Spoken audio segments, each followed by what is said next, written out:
Hello दोस्तों, कैसे हैं आप सभी लोग। तो क्लास को कंटिन्यू करते हुए, और कल आपका जो टॉपिक चल रहा था प्याजे का, उसमें आपका पहला पार्ट कंप्लीट हो गया था। पार्ट 1 जो है कंप्लीट हो गया था, जिसमें हमने आपको जो प्याजे की जो अवस्थाएं हैं उनमें जो शब्द आते हैं उनके बारे में बताया था, जिससे कि जब आपको आज अवस्थाएं पढ़ाई जाएंगी जिससे कि आपको कन्फ्यूज़न नहीं होगा। बाकी आप लोग क्लास को शेयर करते रहिए, ठीक है। और जिन बच्चों ने अभी तक प्रीवियस ईयर के चैप्टर नहीं देखे हैं, सबकी प्लेलिस्ट तैयार हो चुकी है, तो आप लोग प्लेलिस्ट में से जाके सारी की क्लासेस देख सकते हैं। और पीडीएफ के बारे में बताऊं तो आपको टेलीग्राम चैनल पर सारी पीडीएफ क्लास की प्रोवाइड करा दी गई हैं। फिलहाल क्लास को शुरू करते हैं बिना देरी से। प्याजे के प्रमुख सिद्धांत देख लेते हैं। सबसे पहले हम कवर करेंगे संज्ञानात्मक विकास का सिद्धांत, उसके बाद नैतिक विकास का सिद्धांत, उसके बाद भाषा विकास का सिद्धांत। आज हम जो कवर करेंगे आपका संज्ञानात्मक विकास का सिद्धांत देख लेते हैं। संज्ञानात्मक विकास का सिद्धांत, ठीक है। और इसमें पहला पॉइंट है सिद्धांत की प्रमुख अवधारणाएं क्या है। मानव शिशु जन्म से ही वातावरण की अनिश्चितता को दूर करने के लिए अनुकूलन करता रहता है। देखो कल मैंने आपको अनुकूलन एडेप्टेशन बताया था, ठीक है। तो वही है, ये समझाने की ज़रूरत नहीं है। संज्ञानात्मक असंतुलन की स्थिति में समायोजन और समावेशन द्वारा होता है। ये भी मैंने कल आपको पॉइंट समझा दिया था जब आपको मैंने समावेशन और समायोजन के बारे में बताया था। संतुलन सिर्फ अनुभव पर नहीं होता है, बिल्कुल ये वाला पॉइंट आज समझाना है। संतुलन जो होता है सिर्फ अनुभव पर नहीं होता है, बल्कि शारीरिक परिपक्वता के पर होता है। स्नायु मंडल यानी कि नर्वस सिस्टम, संवेदी अंग की जो इनकी हम जिससे बच्चा क्या करता है, सेंसरी जो ऑर्गन होते हैं, पेशी अंग होते हैं, इन पर भी क्या होता है, निर्भर करता है, ठीक है। सिर्फ अनुभव पर भी निर्भर नहीं करता है। जैसे साम्य धारणा से ही संज्ञानात्मक विकास की अवस्थाएं बनती हैं। तो साम्य धारणा भी मैंने आपको बता दिया था। साम्य धारणा का मतलब मैंने आप में क्या बताया था, दो शब्द बताए थे, साम्य धारणा और आपका संतुलन। ये कल मैंने आपको बताया था, ठीक है। आगे बढ़ते हैं। इसे समझाने की ज़्यादा ज़रूरत नहीं है क्योंकि सारे टर्म जो थे, मैंने जितने भी कल शब्द थे सारी वीडियो में, कल वाली वीडियो में ले लिए थे। अगर जिन बच्चों ने वो वाली वीडियो नहीं देखी तो ये क्लास आपको समझ में नहीं आएगी। तो पहले आप लोग उस क्लास को देख लीजिए, ठीक है। जितने भी शब्द हैं प्याजे के उसमें मैंने कंप्लीट कराए थे अच्छे तरीके से। दूसरा पॉइंट है सिद्धांत के प्रमुख बिंदु। प्याजे की सभी अवस्थाएं कैसी हैं बेटा, गुणात्मक हैं। गुणात्मक का मतलब होता है, जब मैंने आपको पहले चैप्टर में वो पढ़ाया था वृद्धि और विकास, तो उसमें गुणात्मक शब्द एक अब आया था। गुणात्मक का मतलब होता है उनकी जितनी भी अवस्थाएं हैं उस अवस्थाओं में वो ये नहीं बताते हैं, उसमें ये नहीं बताते, मतलब ये नहीं बताते हैं कि कितना वजन बढ़ा है, कितनी हाइट बढ़ी है। यानी कि जो उनकी अवस्थाएं हैं गुणात्मक चरणों में आगे बढ़ती हैं। किसी भी अवस्था का ना तो क्रम बदला जा सकता है, क्योंकि उनके सभी चरण कैसे होते हैं, स्थिर होते हैं। यानी कि जो उनकी पहली अवस्था संवेदी पेशी अवस्था है, उसको लास्ट वाली अवस्था यानी कि औपचारिक संक्रियात्मक अवस्था में नहीं बदला जा सकता, न ही औपचारिक संक्रियात्मक अवस्था को संवेदी पेशी में बदला जा सकता। यानी कि सबके गुण क्या होते हैं, फिक्स होते हैं, स्थिर होते हैं। किसी भी क्षण के गुण को दूसरे क्षण में नहीं पाए जाएंगे, बिल्कुल। जो संवेदी पेशी अवस्था के गुण होते हैं वो दूसरी अवस्था में कभी भी नहीं पाए जाएंगे, ठीक है। जो अवस्थाएं अभी मैं पढ़ाऊँगा उसमें जो आपके जो शब्द मिलेंगे वो उनकी बात कर रहा हूँ, क्लियर हो जाएगा। जब मैंने आपको बताया था, जब आप ये पूरा पढ़ लेंगे तब आपको क्लियर होगा, ठीक है। उन्होंने कहा है कि जो प्याजे के चरण हैं वो ज़रूरी नहीं है कि उनके द्वारा बताए गए उम्र में ही शुरू हों, ठीक है। ये आगे पीछे भी हो सकते हैं। प्याजे के सिद्धांत में बालक वातावरण के सक्रिय खोज बीन करके सीखता है। यानी कि उन्होंने कहा कि ये वाइगोस्की की तरह समाज के द्वारा नहीं सीखता है, ये सक्रिय यानी कि खोजबीन द्वारा सीखता है, ठीक है। यानी कि ये क्या है, ये कैसे होता है, आपके पास पहुंच गया पापा, ये क्या है, इससे क्या होता है, इस पेज का क्या होगा, इस स्क्रू का क्या होगा, मतलब वो सक्रिय खोज द्वारा सीखता है। प्याजे का ये सिद्धांत उनकी बेटी और उनके भतीजे का अध्ययन पर मुख्यतः क्या है, आधारित है, ठीक है। प्याजे का सिद्धांत संज्ञानात्मक निर्विवाद कहलाता है। एक पॉइंट यहाँ से क्वेश्चन बनता है, दूसरा यहाँ से क्वेश्चन बनता है, इंपॉर्टेंट है कि प्याजे के अनुसार बालकों का जो चिंतन होता है वयस्कों से प्रकार में अलग होता है, ठीक है। ये याद रखना, यहाँ से क्वेश्चन बनते हैं आपके। अब हम पढ़ते हैं, और अब जो हमारा इंपॉर्टेंट सेशन था वो शुरू होता है कि संज्ञानात्मक विकास के चरण। कितने चरण हैं बेटा, 4 चरण हैं। जिसमें हम सबसे पहले कौन सी अवस्था है प्याजे की, संवेदी पेशी अवस्था। इसे ही हम इंद्रिय जनित या इंद्रिय गामक अवस्था कहते हैं, जो 0 से 2 वर्ष तक चलती है। कभी कभी उम्र भी पूछ लेता है।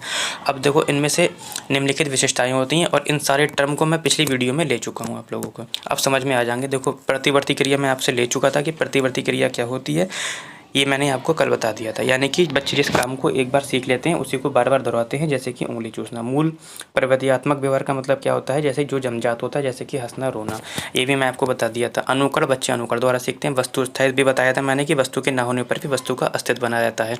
इंद्रिय आधारित अधिगम, बच्चे जो होते हैं इंद्रिय द्वारा सीखते हैं। यानी कि वो बोल नहीं सकते हैं। जैसे कि अगर मुझे प्यास लगी, मैं बोल सकता हूँ कि मुझे पानी चाहिए, गर्मी लगी, मैं बोल सकता हूँ पंखा चला दो, लेकिन बच्चा नहीं बोल सकता। वो अपने इंद्रियों द्वारा महसूस करता है, टच करके या महसूस करके, टच करके, और उसी के अनुसार या तो वो रोने लगता है या कुछ अलग व्यवहार करता है। कल्पनात्मक खेल में कल्पनात्मक खेल, बच्चा जो होता है कल्पना में खोया रहता है और खिलौने के साथ आपस में बात करता रहता है।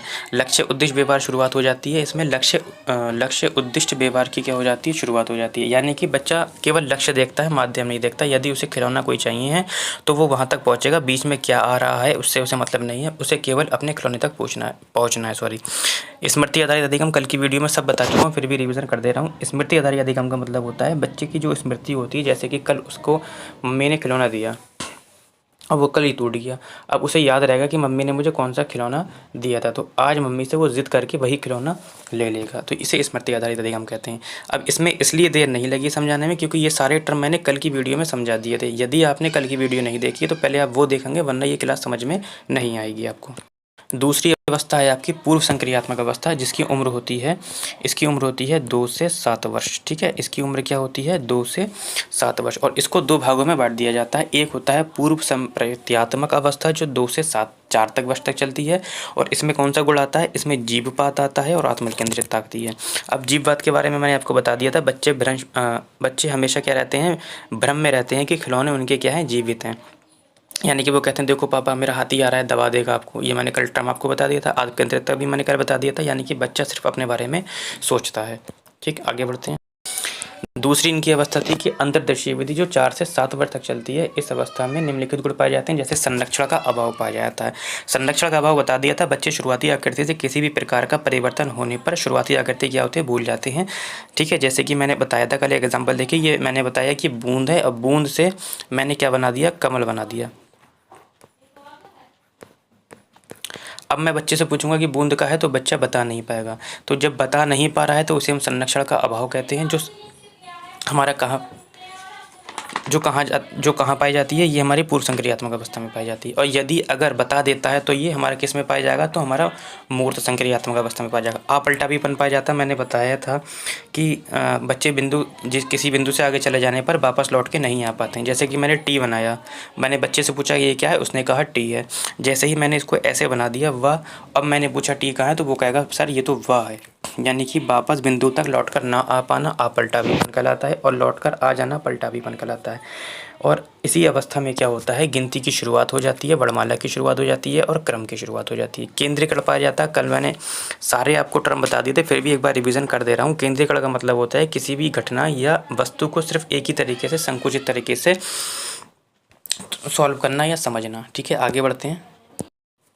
चौथी अवस्था है इसकी आपकी, तीसरी अवस्था है ये। तीसरी अवस्था है कि मूर्त, जिसे हम ठोस संक्रियात्मक अवस्था कहते हैं, ये 7 से 11 वर्ष तक चलती है। इसमें संरक्षण पाया जाता है। जिस अवस्था में, इससे पीछे वाली अवस्था में संरक्षण का अभाव पाया जाता था, यानी कि बच्चा जो था पूर्व संक्रियात्मक अवस्था में क्या वापस लौट कर नहीं आ पाता था, लेकिन इस वाली अवस्था में 7 से 11 अवस्था में अब वापस आ जाएगा। यदि अब मैं एक कमल बनाऊँ, बूंद बनाऊँ, और मैं बच्चे से पूछूँ कि बेटा अब कमल बनाने के बाद कि बेटा बूंद कहाँ है, तो अब बच्चा क्या है, बता देगा सर कि ये है हमारी बूंद। तो बता दिया तो संरक्षण है। इसी तरीके से ये टी था और मैंने वाह बना दिया। ठीक है, तो मैंने बच्चे से पूछा कि बेटा टी कहाँ है, तो बच्चा कहेगा सर ये है टी। यानी कि अब वो क्या कर लेगा, वापस लौट के आ जाएगा। जब वापस लौट कर आ जाएगा तो उसे हम पलटावीपन या संरक्षण बोलते हैं। और वापस लौट कर नहीं आ पाएगा तो संरक्षण का अभाव या अपलटावीपन बोलते हैं। विकेंद्रीकरण, जब बच्चा, पिछली वाली अवस्था में बच्चा केवल एक ही तरीके से सोच पा रहा था, लेकिन इस अवस्था में क्या होता है, बच्चा एक से अधिक तरीके से सोच सकता है। अब इसमें क्या कर पाता है, कार्यकरण। कार्यकरण का मतलब होता है, कल मैंने आपको बताया था, कार्यकरण का मतलब होता है बालक किसी कार्य के पीछे का तर्क या कारण जानना चाहता है। जैसे कि ऊपर धूप में कपड़े सूख रहे हैं तो बच्चा पूछने लगता है, कारण जानना चाहता है कि कपड़े क्यों सूख जाते हैं। ठीक है, क्रम इसमें परिपक्व हो जाता है और वर्गीकरण भी हो जाता है। जो हमारी क्रम की शुरुआत संवेदी पूर्व संक्रियात्मक अवस्था में हुई थी, वो यहाँ पे परिपक्व हो जाता है। यानी कि अब क्या है, काउंटिंग 1 से 10 तक एक पैराग्राफ में एक वर्गीकरण कर लेता है, 11 से लेके 20 तक इस तरीके से क्या है, वर्गीकृत कर सकता है, क्रम परिपक्व हो जाता है। नेक्स्ट और आपकी लास्ट अवस्था है, ठीक है, तो लास्ट अवस्था है चौथी, अमूर्त, जिसे हम औपचारिक संक्रियात्मक अवस्था चलते हैं कहते हैं। ये 11 से 15 वर्ष तक चलती है। ठीक है। अच्छा, एक बात मैं भूल गया पीछे वाली में, जब पूछेगा आपसे कि ये वाला पॉइंट रह गया, तार्किक चिंतन की क्या होती है, यहाँ पे शुरुआत हो जाती है। ठीक। जब पूछेगा, यहाँ से क्वेश्चन में बेटा कन्फ्यूज़न होता है, मैं आपको बता दूँ। जब पूछेगा क्वेश्चन में, जब तार्किक चिंतन की शुरुआत हो जाती है, जब शुरुआत आ जाएगी तो मूर्त लगाएंगे, और जब परिपक्व हो जाएगा, ठीक है, यानी कि जब चिंतन परिपक्व हो जाएगा, तार्किकता परिकल्पनात्मक चिंतन परिपक्व हो जाएगा, तब हम क्या लगाएंगे, अमूर्त लगाएंगे। ये पॉइंट रह गया था आपका, ठीक है। यहाँ से क्वेश्चन बनते हैं। देखो, इसमें क्या है, अपसारी चिंतन परिपक्व हो जाता है, उसमें जब शुरुआत लगा होगा किसी भी इन सारे टर्म में, अगर शुरुआत लगा होगा, अगर शुरुआत लगा होगा तो अब हम क्या लगाएंगे, तब हम लगाएंगे मूर्त संक्रियात्मक अवस्था, ये याद रखना है। और जब परिपक्व हो जाएगी तब हम लगाएंगे अमूर्त, यानी कि औपचारिक संक्रियात्मक अवस्था। तार्किक चिंतन भी परिपक्व हो जाता है इसमें, वस्तुनिष्ठ और वास्तविकतावादी चिंतन भी परिपक्व हो जाता है, संकल्पनात्मक चिंतन और अमूर्त चिंतन, यानी कि बच्चा अब अमूर्त चिंतन, अपसारी चिंतन, कई तरीके से प्रश्न को हल करना, सब कुछ आ जाता है, ठीक है। तो लगभग आपका ये पार्ट कंप्लीट हो चुका है। कल इसका शायद एक पार्ट नंबर 3 और लेके आएंगे, और प्याजा हमारा कंप्लीट हो जाएगा। कोहल वर्ग भी अगले क्लास में कंप्लीट कर देंगे, उसके बाद प्रैक्टिस होगी आपकी।